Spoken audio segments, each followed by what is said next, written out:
wamefanya wajibu wa kukabidhi zawadi kwa kila mgeni aliyekuja. Yeye ni watu wa thamani sana mbele za Mungu. Na sasa ninapoanza hotuba za jioni ya leo, niwaalike tufunge macho tupate kuomba. Ili tumwalike Roho Mtakatifu atufundishe jioni hii ya leo. Tuombe. Baba yetu na Mungu wa mbinguni, tuna kila sababu ya kukushukuru. Wewe umekuwa mwema sana kwetu. Umetusimamia katika vipindi vilivyotangulia. Kipindi kile cha afya, kipindi kile cha familia, wale zilizoimba hapa, Bwana umekuwa pamoja nasi. Sasa jioni ya leo tunaomba ujifunue kwetu kupitia neno lako. Ili ambaye nazungumza unifunike kwa mbawa zako, unifiche, unitumie kama chombo, na kila anayesikia hapa akaweze kufahamu yaliyomtosha. Saa itakapomfikia kufanya maamuzi, saidie kufanya uamuzi sahihi. Tuomba Roho Mtakatifu autawale mkutano huu, akawabariki wanaosikia hapa na wale wanaosikia kwa mbali, hata wale wanaopita tu kwenye barabara. Baraka chache zungumza nao Bwana, jifunue kwetu jioni ya leo kwa jina la Yesu Kristo. Amen. Bwana asifiwe tena. Jana baada ya kupatia tahadhari kwamba kuna tapeli ameingia Gahahe, kaonya wakazi wote wanaokama kwamba kila mtu achukue tahadhari. Wote wanaonisikia hapa, wote walio kule barabarani, wote walio kule kwenye baa, kawapa tahadhari kwamba tapeli ameingia. Na habari njema kwenu tena, iko neno la Bwana analotaka kusema nasi. Kila mmoja wetu awe na utulivu, asikilize neno la Bwana jioni ya leo. Amana yetu ya leo, somo letu la leo, ina kichwa kinachosema uhuru. Halo. Basi tunaendelea. Mara yetu ya leo ina kichwa kinachosema mara yetu ya leo ina kichwa cha pekee sana. Uhuru wa watu wa Gahahe watangazwa. Uhuru watangazwa kwa wakazi wote wa Gahahe. Naomba mnisikilize kwa makini. Taifa hata Afrika, nchi nyingi za Afrika zimepitia uzoefu wa ukoloni. Sina kumbukumbu ya machozi ya kutawaliwa. Biashara ilifanyika, biashara ya watumwa. Watu waliuzwa kama bidhaa.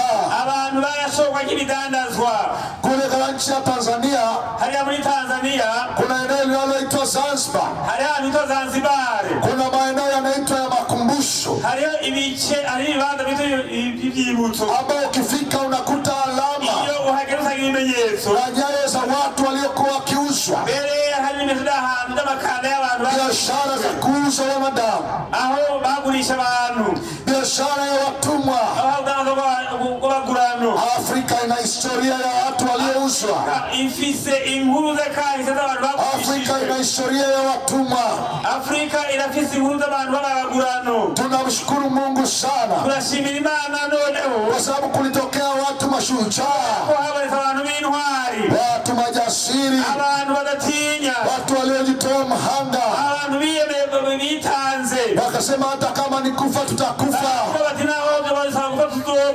wakapigania uhuru, uhuru ukapatikana, jamani, uhuru ukapatikana. Na hao watu wanaitwa majina ya heshima, wengine huitwa baba wa taifa,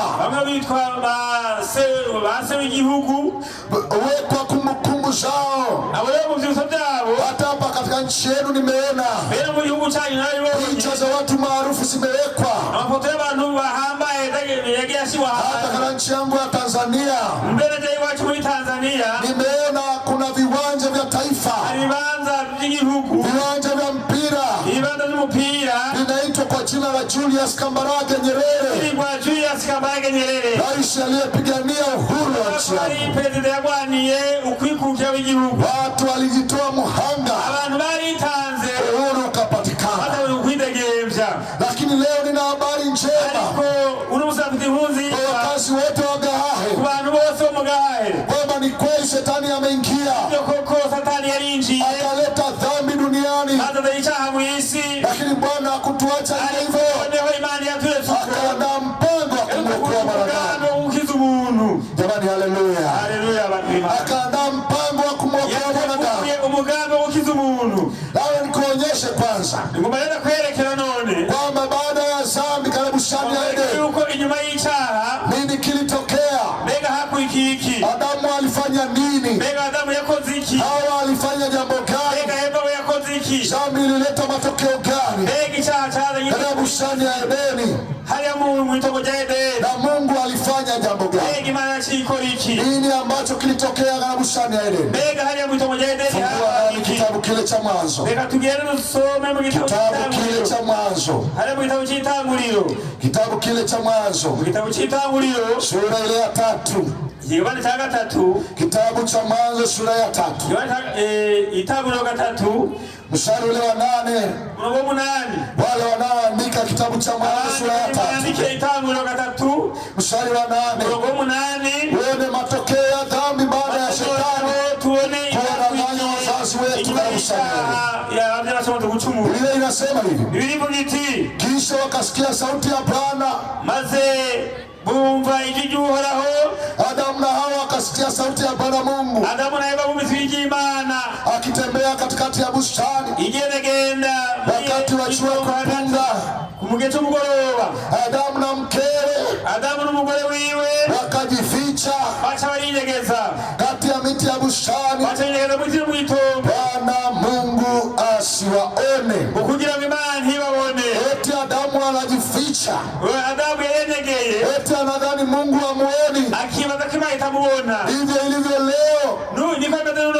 Watu wenda katika gesi, abantu baragenda mu mahoteli, nyumba za wageni, bakagenda mu mazu wenda na mke wa mtu, ukajana n'umugore wa muntu, wenda na mume wa mtu, ukajana n'umugabo wa muntu, wakisani eti Mungu haoni. Ukibaza ngo nisikizeni watu wa Gahahe, Bwana anaona kila mahali.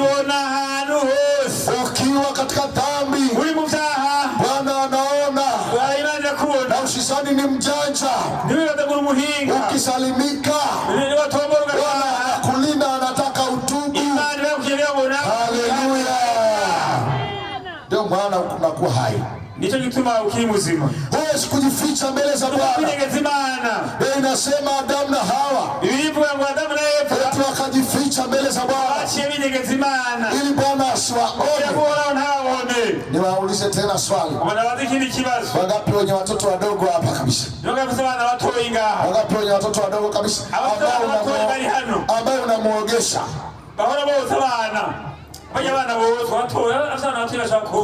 Kuogesha mnahitaji koza bana kuja kuoza bana kumoza mwana.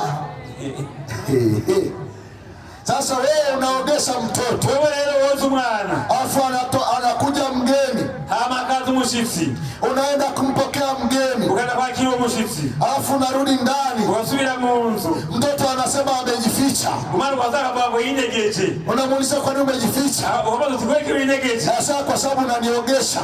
akahaba ngo kuri kuranyotsa. Labda niwaulize swali hili, unaona kibazo ngahari, alichokuwa anakimbia Adamu ni nini? ndega Adamu yakahungiki. Mungu anaona kila mahali, imani ibona ahantu hose, kila mahali. Anajificha wapi? none yinyegeje he? Dhambi ikamkimbiza Adamu, icyaha kirukanye Adamu kwa uso wa Bwana, kimukuye imbere y'abantu, akajificha, aza kunyegera, akamkimbia Bwana. ahunguraho. Ndivyo dhambi inavyofanya. icyaha gikora, Dhambi inatutoa katika uso wa Bwana, icyaha kidukura mu maso watu y'Imana, wanamkimbia Bwana. bataba guhunga Imana. Ndivyo dhambi ilivyo. niko icyaha kimeze. Alafu Bwana akamuuliza Adamu, maze none uhoraho Adamu, aramuvuga ati, wewe Adamu uko wapi? uri hehe? Anasema nalisikia sauti yako nikajificha. atavuga ati, ntubyanyegera. Kwa nini umejificha? kubera iki wanyegeye? Je, umekula tunda? tubega wariye cyaha cyabo. Na watu wengine wanasema eti tunda ni tendo la ndoa. abantu bavuga ngo icyo cyama ngo kwaza, yaani Mungu anakuonea aibu mpaka ashinde kutaja tendo la ndoa. ngo soko umwana mugira isoni kugito bugirye. Yeye ndiye aliyeruhusu tendo la ndoa. imani yatumye abantu.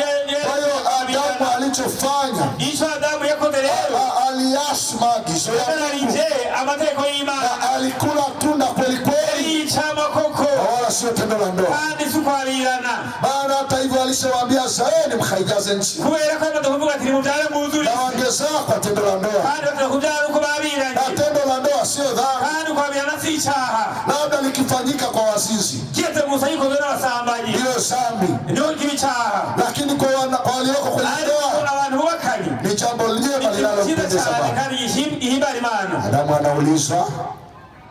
Adamu anaulizwa, Adamu yarabajijwe, je, umekula tunda ati mbega wariye nililokukataza? cyama nakubuza? Adamu anasema ni mwanamke uliyenipa. acavuga ati ni wa mugore wa. Hapo katikati alipopewa mke, aho rero hagati na gatahera wakati likiwa limelala la wanaume, nitazameni kidogo. abakora mu ntebe gato, Wakati Adamu amelala ugiye mugabo yaja usingizi mzito, asinzira itiro rinini, alipopewa mke amaze guhabwa umugore akasema huyu ni mifupa katika mifupa yangu. yaravuze ati iyi ni kwenye magufa yanjye. Baadaye anasema ni huyu mwanamke uliyenipa. Hawa anaulizwa, hawa barabaza ati wewe umekula matunda, wewe wali ivyamwa? anasema ni ushetani. atavuga ngo yamboni Satani. Hakuna aliyejibu hata mmoja. nta n'umwe yishuye. Sikiliza niwaambie watu wa Gehazi, reka munyumere abantu bo muganda wa dhambi imeleta kusingiziana na kuumizana. icyaha cyazanye kubesheranya no Leo watu wanapigana katika ndoa. uno munsi abantu Mwanaume anasema mwanamke ni mbaya, arabesheranira, mwanamke anasema mwanaume ni mbaya. umugore n'umugabo ni mubi. Niwatangazie watu wa Gehazi, bamenyesha abantu hakuna mbaya. nta mubi arimo. Mbaya ni shetani. Satani. Jamani, mbaya ni shetani. Satani bana b'Imana. Niliwahi kusuluhisha ndoa moja. Nigeze gutatura amatati mu rugo rumwe. Wakaja kule ofisini kwangu. Baje mu biro iwanje. Mwanaume na mwanamke walipokuja ofisini kwangu, umugabo n'umugore baza mu biro iwanje. Nilicheka sana siku hiyo. Na uwo munsi natweze cyane bose. Maana alipofikia ofisini, basi mu biro, mwanamke akasema, umugore yaravuze ati, "Mengine tulishasameheana. Bibye twamaze kubiharirana. Ole wako useme ya zamani hapa kwa mchungaji. Tutagombana hapa hapa kwa mchungaji." Mwanaume naye akasema, "Na mimi ukisema sana, nitakupiga hapa hapa kwa mchungaji." Hebu nione wanawake ambao wamewahi kupigwa kwenye ndoa hapa, wanyoshe mkono.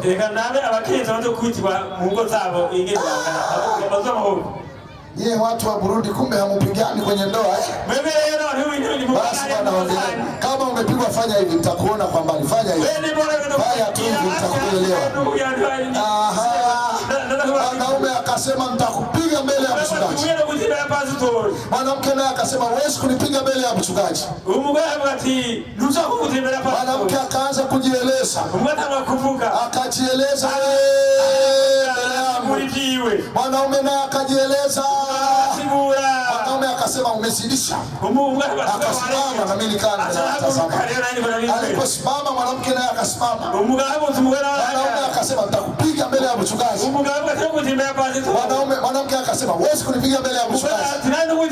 Nitakupiga. Watu walishika tai namna hii. Mwanamke alivyoshikwa namna hii akasema unanipiga, huwezi kunipiga leo. Wakashikana tai mbele yangu.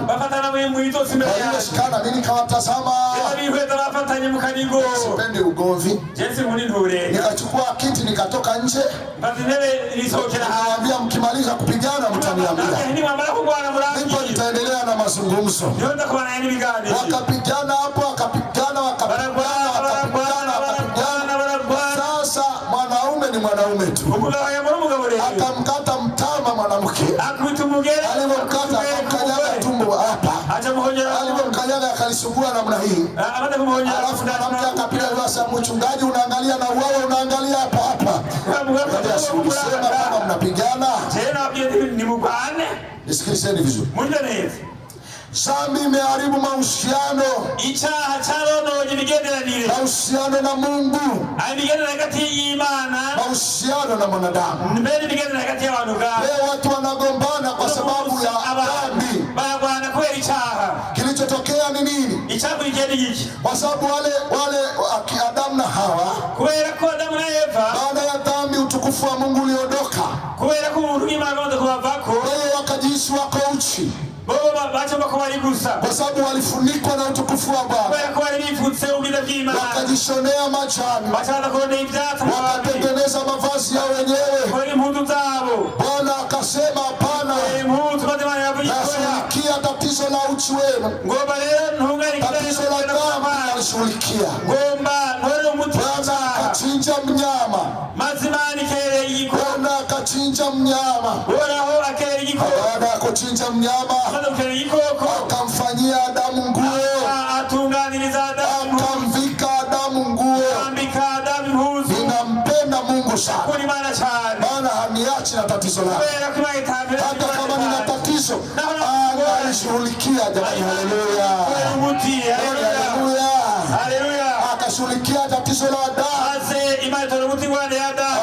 Akamvisha Adamu nguo. Nguo ya kwanza iliyomficha Adamu uchi wake wa damu alimtengenezea Mungu mwenyewe. Sasa sikiliza vizuri. Baada ya hapo, haikuwezekana mwanadamu kuwa mwema tena, wala haikuwezekana kuishi bila dhambi. Na alipotenda dhambi, aliandaliwa mpango wa msamaha. Sasa sikiliza nikuonyeshe mwanadamu aliyosamehewa. Mwanadamu alipaswa kusamehewa kwa njia ifuatayo. Kwa njia ifuatayo. Alipaswa mwanadamu kufanya yafuatayo. Moja, alipaswa achukue kondoo. Ili aweze kusamehewa dhambi alipaswa achukue kondoo. Kondoo anaitwaje jamani? Intama. Alipaswa achukue intama.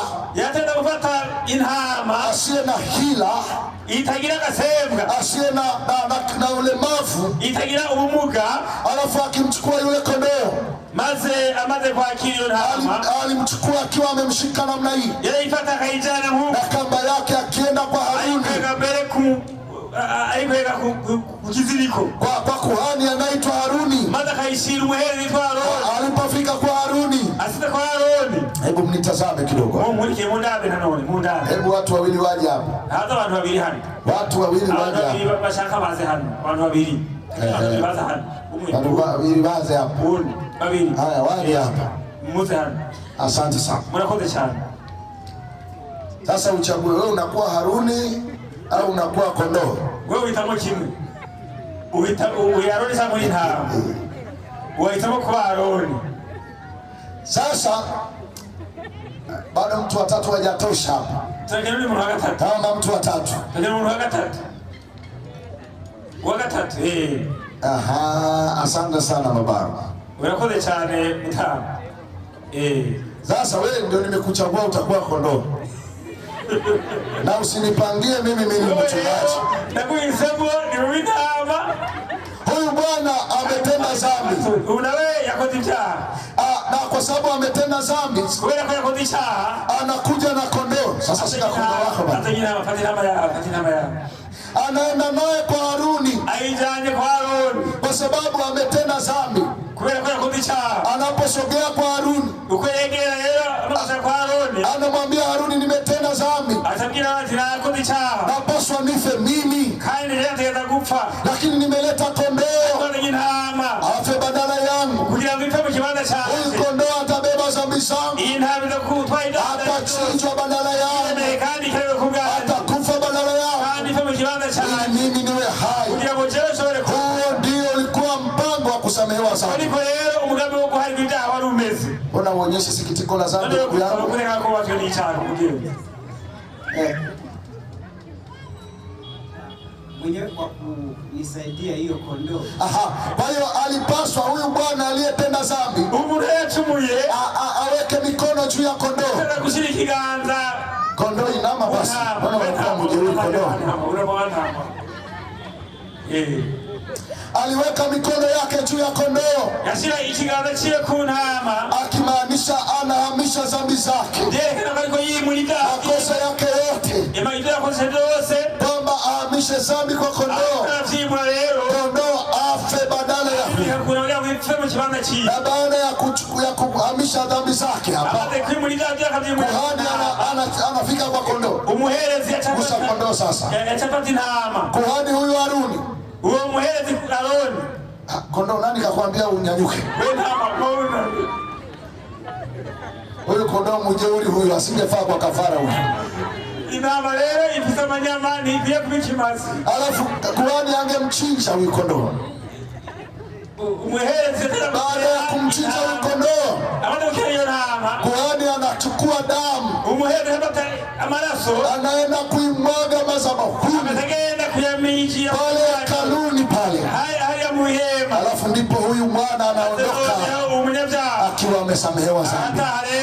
Sasa niwaulize swali, huyu anastahili? Jamani, huyu anastahili? Huyu hakufaa, ila ni kwa sababu ya kondoo aliyekufa. Ndivyo iliyokuwa ukombozi wa mwanadamu. Basi Haruni, rudi na dhambi, rudi na kondoo, umesalimika. Rudini mkaketi sasa. Jamani, wangapi wamenielewa mpaka hapa? Mwanadamu alisamehewa kwa njia hiyo. Sasa niwaulize swali, ikiwa ndio ilikuwa njia ya mwanadamu kusamehewa dhambi, kwa zile dhambi zako zote unazotenda, ungetoa kondoo wangapi?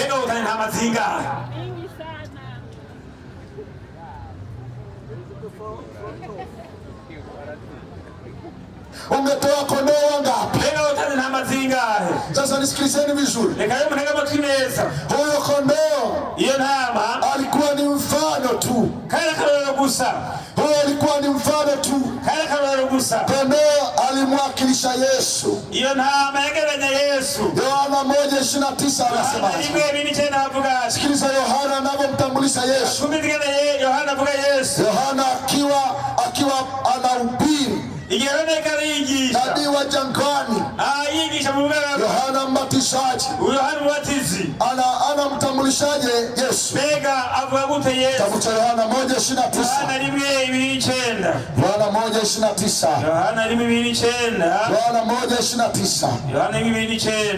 Yohana 1:29. Biblia inasema hivi.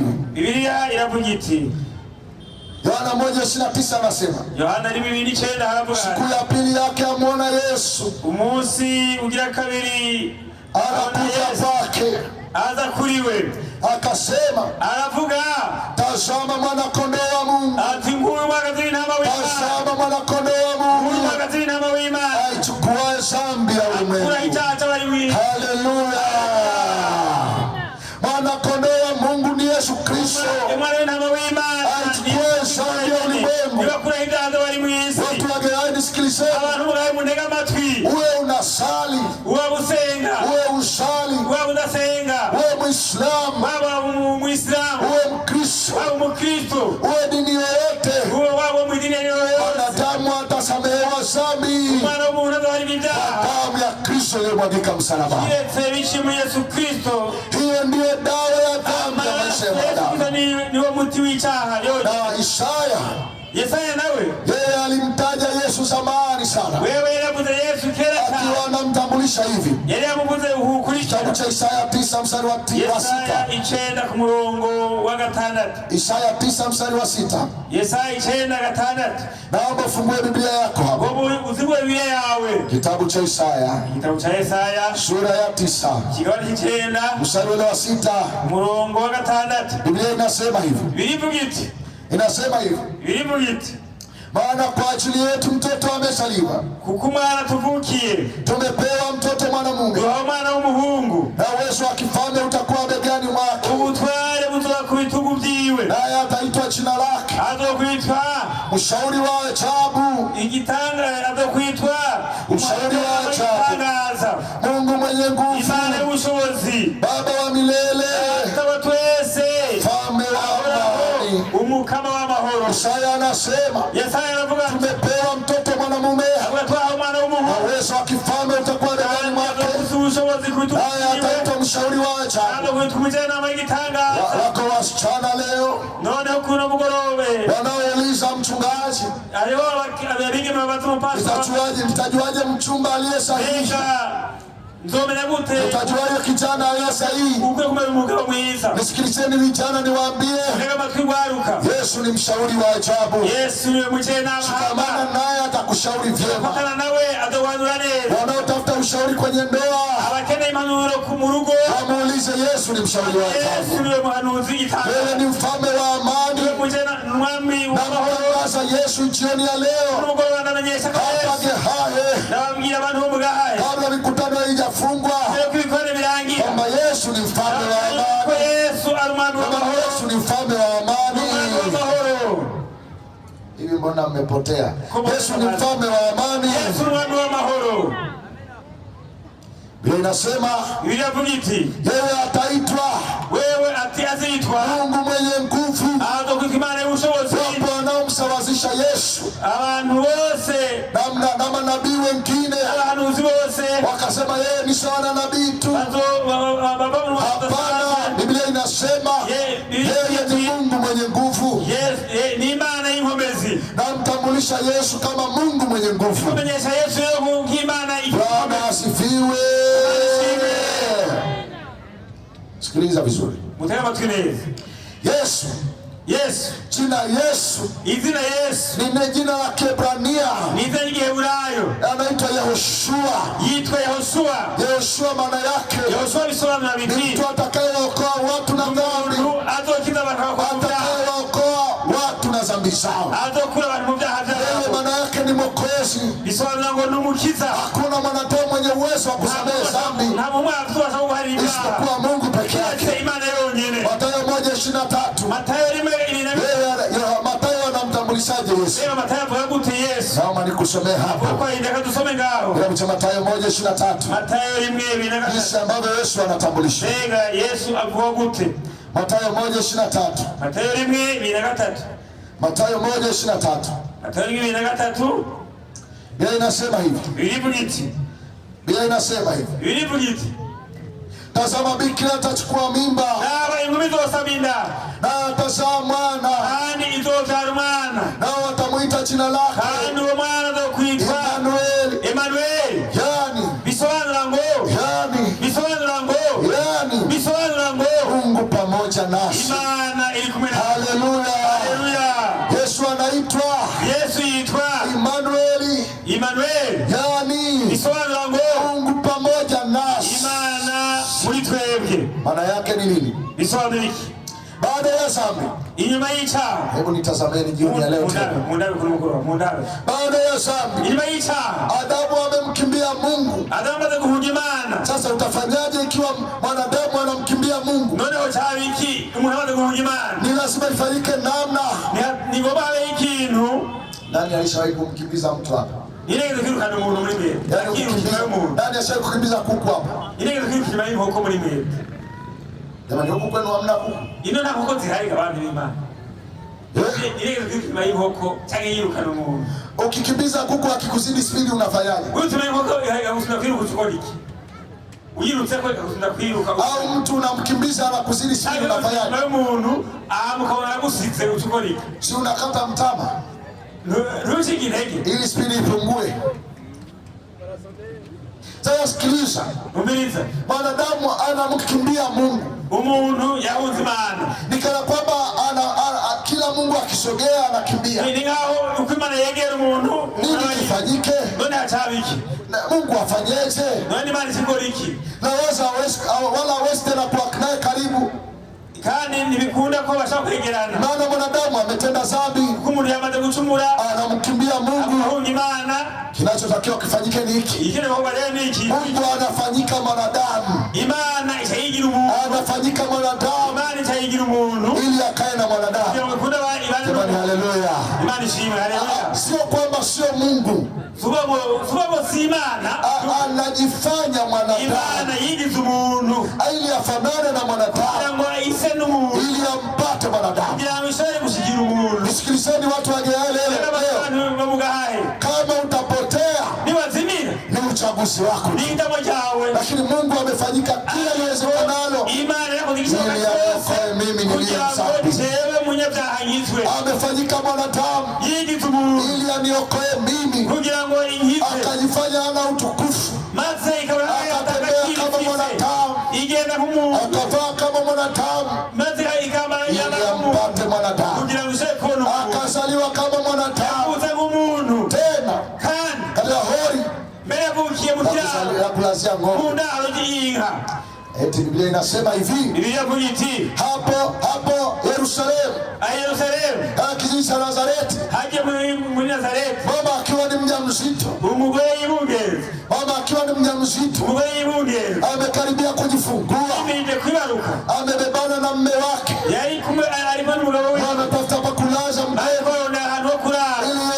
Ili Mariamu ajifungue. Kila nyumba imejaa. Kila nyumba imejaa.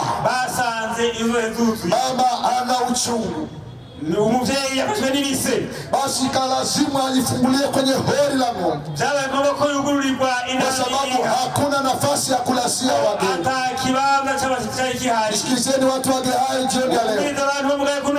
Kama ilivyokuwa zama zile, ndivyo wengi wanavyomfungia Yesu. Yesu ameletwa hapa Gehazi. Habari zake zinasemwa. Wengi wanamfungia katika mioyo yao. Anataka ingie katika moyo wako. Wengine wanasema hakuna nafasi. Nafasi imejaa. Nitoe wito kwenu leo. Fungulieni Yesu katika mioyo yenu. Fungulieni Yesu katika mioyo yenu. Anataka ingie. Anataka ingie kwenye ndoa yako. Anataka ingie kwa mume wako. Anataka ingie kwenye biashara yako. Usimfungie Yesu nje. Kwa hiyo kukakosekana nafasi ya kulala. Hakuna chumba. Mwokozi anazaliwa. Mwokozi wa ulimwengu. Harufu ya kwanza anayokutana nayo. Harufu ya kwanza anayokutana nayo. Kinyesi cha ng'ombe. Ndicho anachokutana nacho. Wanadamu wamekuwa katili. Hawajui kumpokea Yesu. Nataka nimtukuze Bwana kwa ajili ya watu wa Gehazi. Kwa sababu mkubwa huu watu wengi leo wanamkaribisha Yesu na wabariki sana. Mmeruhusu mikutano ifanyike hapa.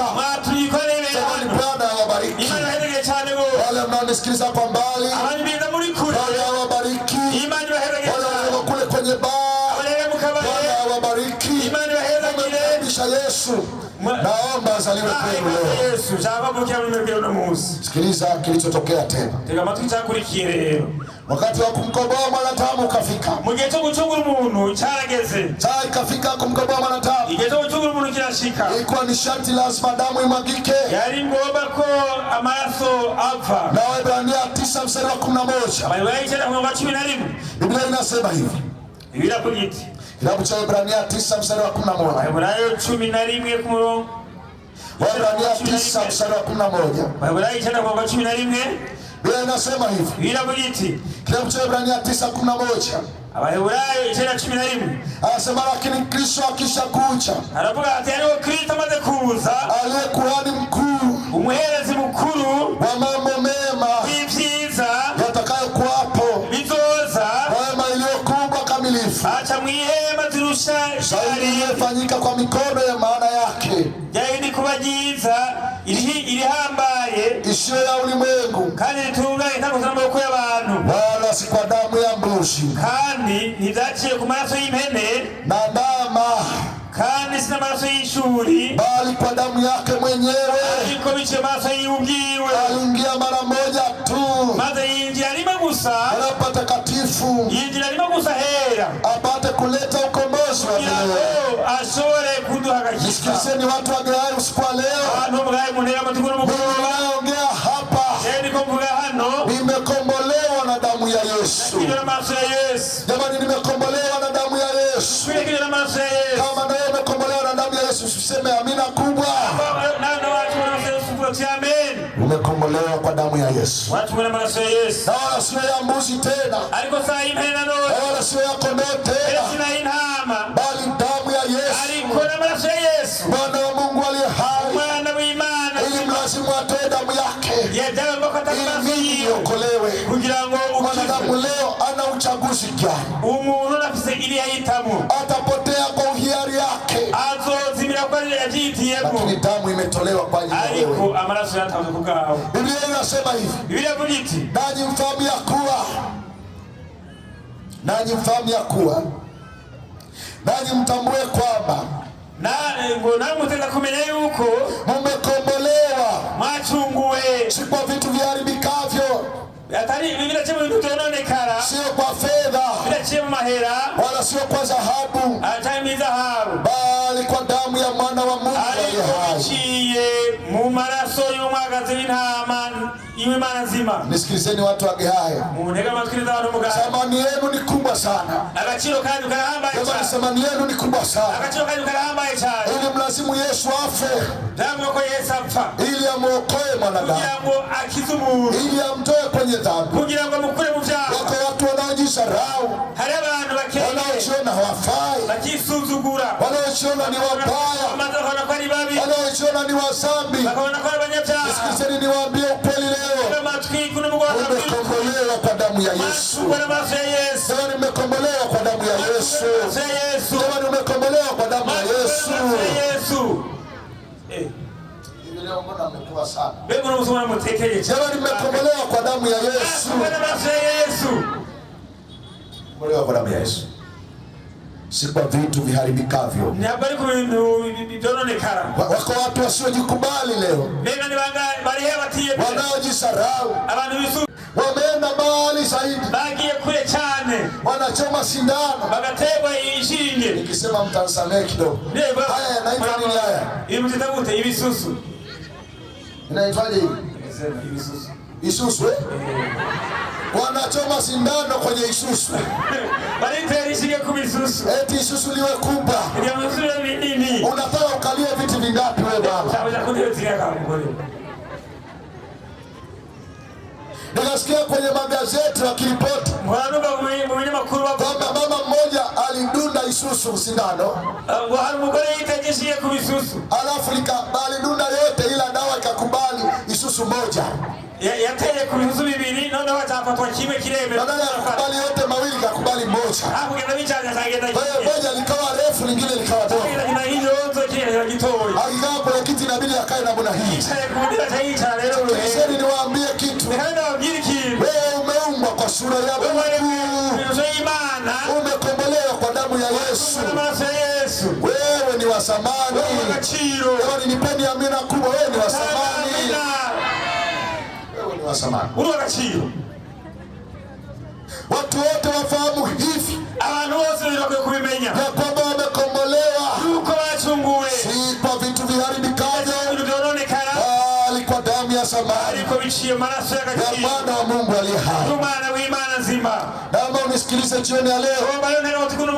Ninapokaribia kumaliza. Niseme yafuatayo. Wakati Yesu anakufa msalabani, hata jua lilishindwa kutazama. Jua lenyewe lilishindwa kutazama kuanzia saa 6 mpaka saa 9. Hata jua, hata ulimwengu, viumbe vya asili vikasema hili tukio sio la kutazama. Jua likawa giza, likazima kama umeme, likazima kama umeme, bilazima kuja kumweka kubora uchi sana kweupe. Maze hari ku murango, jua likakataa kuwaka, likasema siwezi kumtazama Mwokozi, Mwokozi wangu aliyeniumba haifai kutazama. Akiwa anazalilishwa, akiwa amevuliwa nguo, hayo yote ni kwa ajili ya wewe uliyeko hapa hai. Yote Yesu aliyapitia ili uokolewe, ili utoke katika dhambi. Nisikilizeni vizuri. Yesu alikufa saa 9. Yesu yapfuye isaa 9. Na ililazimika afe saa 9. Kwa sababu ndio kafara ya jioni ilikuwa inatolewa. Kwa hiyo kondoo akiwa anatolewa saa 9 pale hekaluni, pale patakatifu, yule kondoo wangu ameenda wapi tena? Ili nitoe hichi kisa tena. Kondoo ameenda wapi?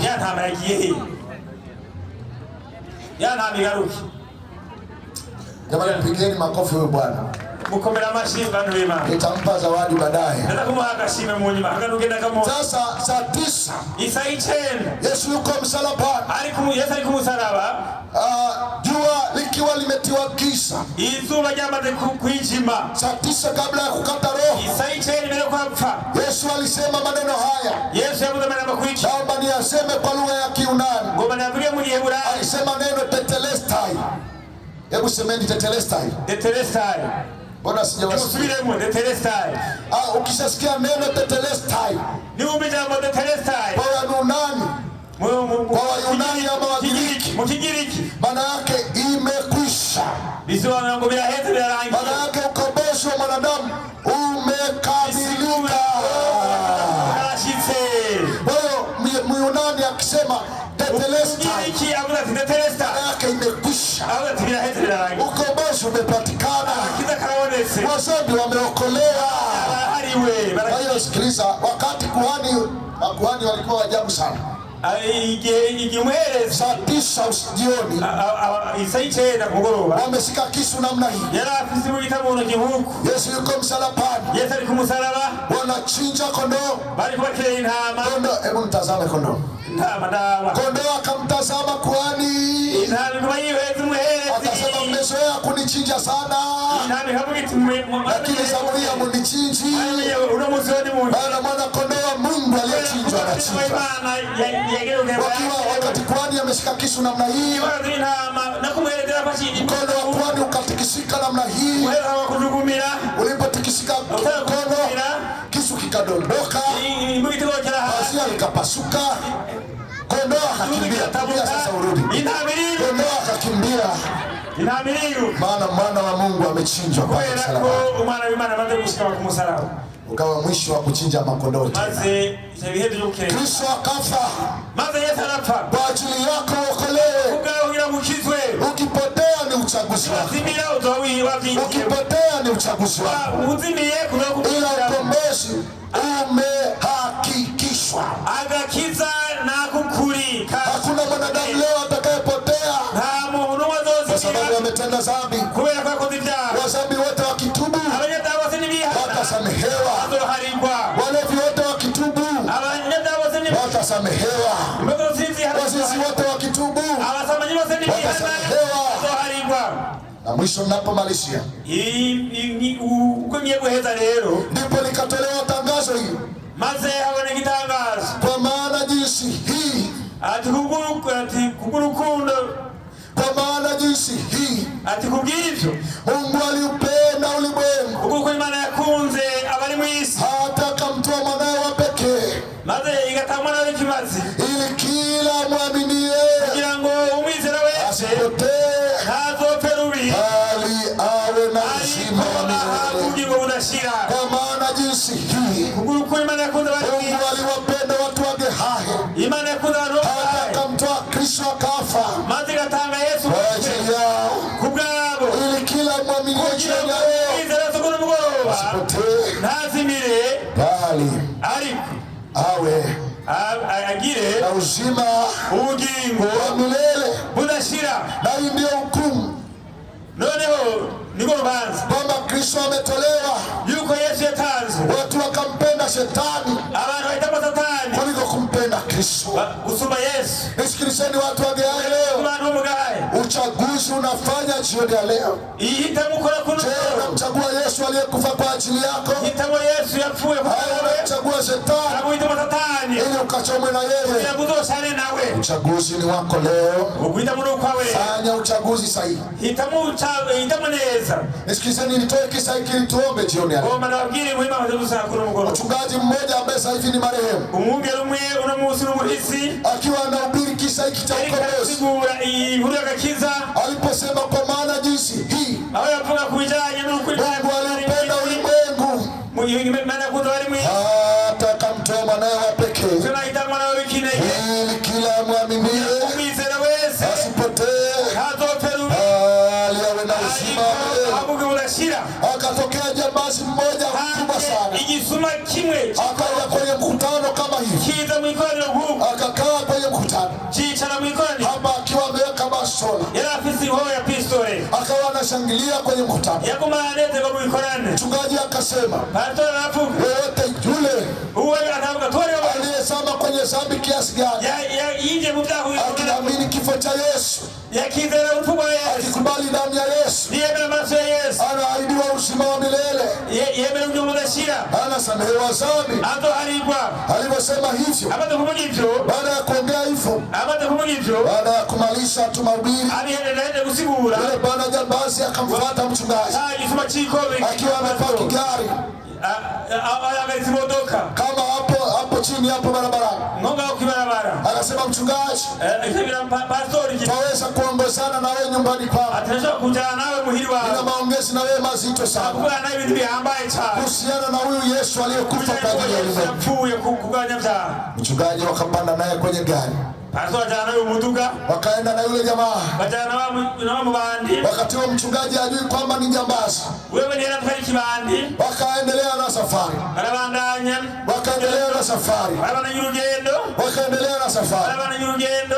Labi ikaisha,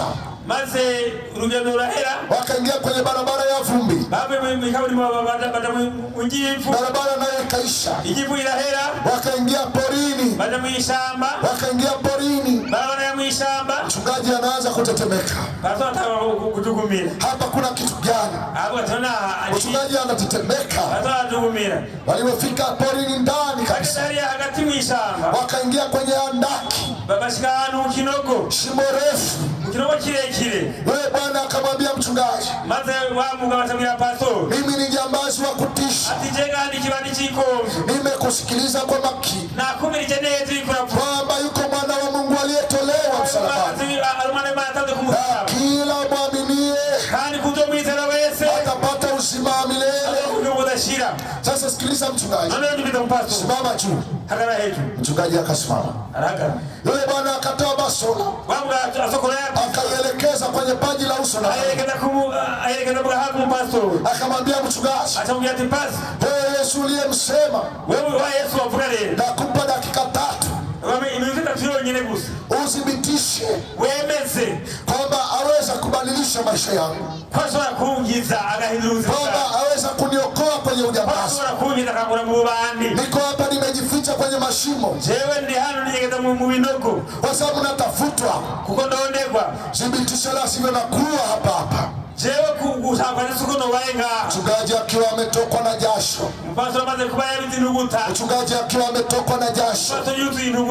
anatetemeka, asemeche, akanukuu maneno haya, akasema hivi, kwa maana jinsi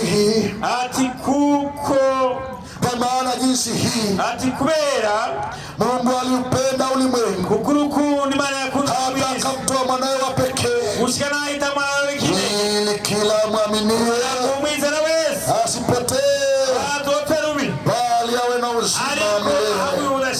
Kila mwaminiye Kristo umwizera Yesu wese hapotei ntazozimira bali anakuwa na uzima milele. Baada ya kusema vile, basora ya jambazi ikaanguka chini.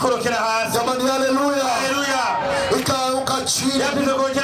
Akasema twende nipeleke kwa huyo Yesu anayebadilisha maisha.